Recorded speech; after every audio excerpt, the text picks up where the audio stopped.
कोगे जाहिरगाड़ खेरवाड़ गाँवता कांचरापाड़ा पाहटा खना सगुन जोहार ओना साथे नोआ दिग्भागरिन तमाम खेरवाल बयहा मिसी कोगे बाड़ाई होचो हुयुग कना जे जाव सेरमा लेकागे नेस जाहिरगाड़ खेरवाड़ गाँवता कांचरापाड़ा पाहटा खना कांचरापाड़ा दिसोम माग मोणे अड़ी रस्कागे तारा हारा चेहल चेपेल सेटर हिजुग कना तो नोआ कांचरापाड़ा दिसोम माग मोणे सखी सभाय लगिनते जाव सेरमा लेकागे नेस नोआ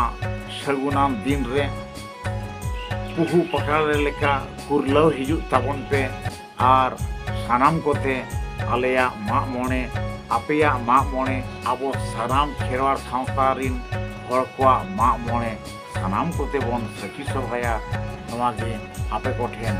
नेहर आर अरदास ताहेन कना आबो सानाम गे बन बाड़ाया अतु टोला रे मा हेगे नितों शहर बाजार रे ताहे काते हों अड़ी आयमा हुडिंग मारांग संगठन से गाते गाँवता को बेरेट काते तेहें आबो सांताड़ सावता रे सेरवा लेकाते तेहें बाहा बोंगा से माग मोणे बोंगा से नौकाना जहाँ के गेरबार चांदो रे मेना पारा पुनई को अड़ी रस्क साला अड़ी मौजते अड़ी नापाय ते को मनाव बतावेया आर ओना तालाते आबोरिन मारांग बुरु लीटर गोसाई जाहेर आयो मोणे को तुरुई को देवा सेवा काते से उनको को ओणे काते से उनको को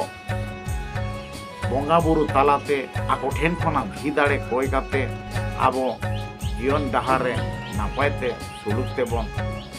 घरज बन खांडावे ओना लेकाते पश्चिम बांगला पनत रे मेना उत्तर 24 परगना जिला रे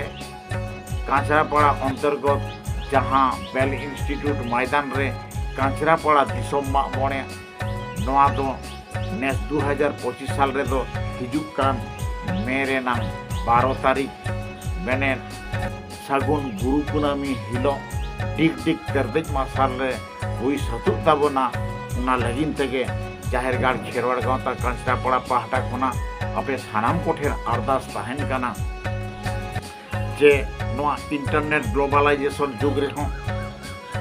मेने नोआ सोसनो जुग रे हों आबोआ सावता रेया सानाम लेकान परब बिहे को बन बांचाव दोहया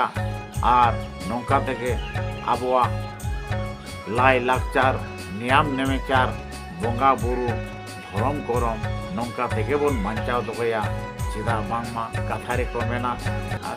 culture is the mirror of society मेने लाकचार गे हुयुग कना सावता रेना बिसी जान तो नोआ लाकचार सानाम कोते बांचाव दोहय लगिनते मा आपे हों पुहु पकड़े लेका एतम कोने खना गुरलाव हिजुग ताबन पे आर आबो सानाम कोआ कांचरापाड़ा दिसोम माग मोणे सानाम कोते बन सखी सभाया नोआगे आपे कोठेन अरदास आर नेहर ताहेन कना मा एनखान सानाम कोगे सागुन जोहार।